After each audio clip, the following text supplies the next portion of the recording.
Əziz və hörmətli xalqım, dəyərli soydaşlarım, gördüyünüz bu minarə, yəni məscid şəkili tarixdə ərəblər, türklər işğal edəndə bu çadırların, obaların və mayak deyilər, sütun deyilər, onlardan qala kimi, yəni deməli türklərin obaların qarşısında belə girişində belə olurmuş. Bu ərəblər bizdən götürüb bunu, həmən işarəni. Hal-hazırda gördüyünüz kimi görürsünüz minaranın şəkili. Bu günbəz. Və günbəzin, amma bu türkçilərə məxsusdur. Və görürsünüz, bu ayda, bu çadırın üstü deməkdir. Amma onlar özəlləşdirdi, bizdən götürdü bu belə. Bizim demək olar ki, tarixi, milli dəyərlidir. Amma mən bütün, yəni əsl Azərbaycan Respublikasının dövlətində quruculuğunun və müdafiəsində, ölkəmizdə əsasən bax bu belə yəni başdaşının üzərində olan minarələri Azərbaycanda icaza verməsin. Çünki gələcək min illərə tarixə ərəblərin gəlib, bilmirsən, gələcəkdə ərəblər gəlib hansısa məzarlıqda çəkiliş aparıb öz çirkin siyasətini türk dünyasına yeritməyə çalışır. Əsasən Səudi Ərəbistan gizlin siyasət aparır. Ona görə Azərbaycan dövləti ayıq olmalıdır, bilməlidir. Məzarlıqda, başdaşların üzərində belə məscid şəkillərini, yəni tarixi ərəblər üçün elə bir iz buraxmış olur. Ona görə bunlara qəti qadağan olsun ki, yəni Azərbaycanın öz tarixi hansı bir gerbi olsun, yəni başdaşlarda gerbi olsun. Azərbaycanın öz yəni millətçinin kimliyini orada göstərsin. Türk dünyamıza da buradan səslənirəm. Belə şəkillərə, ümumiyyətcə başdaşlara vurmayın. Ümumiyyətcə din adlı bir şey yoxdur. Din insan beyin məhsuludur. Din insanları qorxutmaq üçündür. Və qorxan insan necə ki, bax deyirlər ki, din adamları cənnət var, cəhənnəm var, işgəncə var. Belə sözlərlə, psixoloji təsirlə insanlarda qorxu yaranır. Qorxu yarandıqca və o inanca gedir. İnanca getdikcə güclənir. Bu da gələcəkdə yəni insanların elmlə kənarlaşması, psixologiyanın pozulmasına səbəb olur. Ona görə məsələn, insanlar var ki, deyir ki, qəbirstanlıqda şəkil çəkmək olmaz. Bu yalan söhbətdir. Şəkil də çəkmək olar, tarixi. Necə olur ki, İmam Rıza deyirlər, Məhəmməd deyirlər, nə bilim, Əli deyirlər, yəni Həzrət Əli deyirlər, Məhəmməd Peyğəmbər deyirlər. Onun bəs qəbrində şəkil çəkirlər, video çəkib paylaşırlar. Və yaxşı, İngilislər, alimlər bəs onların DNK analizi götürmək istəyirdi. Niyə icaza vermədilər? Yəni, icaza verərdi də, yəni onlar alimlər gələcək tarixçi. Çünki bilirdilər ki, alimlər izah edəcək və buna hansısa bir elm qoyulacaq ortaya. Ona görə icaza vermədi ərəblər. Mən də buradan bütün xalqıma, millətimə deyirəm ki, dinlə insan bastırmaq heç bir aidiyyəti yoxdur. Hamısı yalan cəfəngahdır. Ərəb dili, yəni samavi millətə məxsusdur, ərəblər özəlləşdirib. Tutanım Quran-ı Kərimlə insanı bastırdı. Bu yaxşı, Çində necə bastırırlar, Yaponiyada necə bastırırlar, orada din də yoxdur. Hal-hazırda elə ölkələr var, ümumiyyətcə din yoxdur.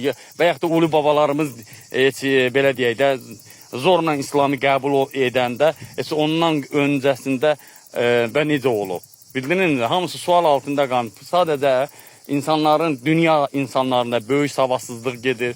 Savadsızlıqdan yəni dünya üçün təhlükə olur. Yəni savadsız insan demək olar ki, bəşəriyyətdə, kainatda dinə və ya da hansısa bir təşkilatın qoşulmasında güclənməsinə və böyük radikala səbəb olur. Ona görə heç vaxt mən bütün gənclərə elm arzulayıram, elmə doğru gedin. Əsas vacib elmdir.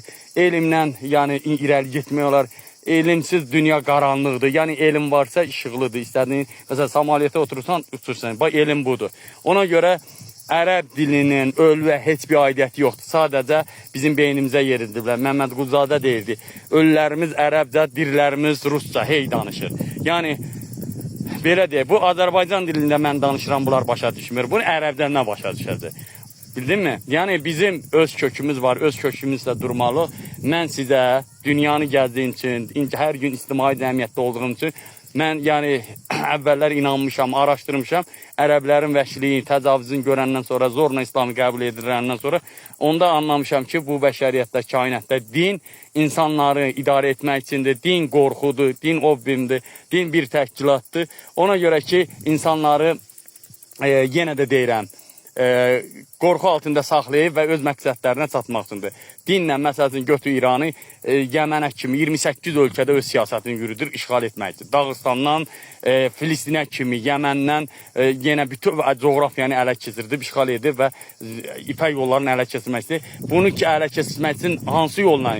Ya nüvə ilə eləməlisən, ya da dinlə. Din, hər yerdə din yaradır, din də onların yəni, radikallaşmından deyək. Yəni, bu radikallaşdıqca da onların əskərinə çevrilir. Əskər çevriləndə görmürsən, Türkiyədə məqsədi, İranın məqsədi Türkiyədə həmin şiəlikdən əlavə istəyir sünnilik olsun. Səudiyyə Ərəbistan öz siyasətini yeridir, böyük coğrafiyanı işğal etsin. Səudiyyə Ərəbistanın yenə planında o hazır pullar Məhəmməd Peyğəmbərin qəbrinə yığılan pullardan görür çoxdur və oradakı resurslardan, neftdən, qızıl yataqlarından başlayır ki, o pulla yenidən böyük qırğınlar yaratmağa, coğrafiyanı işğal etmək. Səudiyyə Ərəbistan yenə türk coğrafiyasını işğal etmək istəyir. Osmanlı nə qədər torpaqlara ayağı baxsıb, oraları bərpa etmək istəyir, özü hegemonluq etmək istəyir və dünyanın ikiyə bölmək istəyir.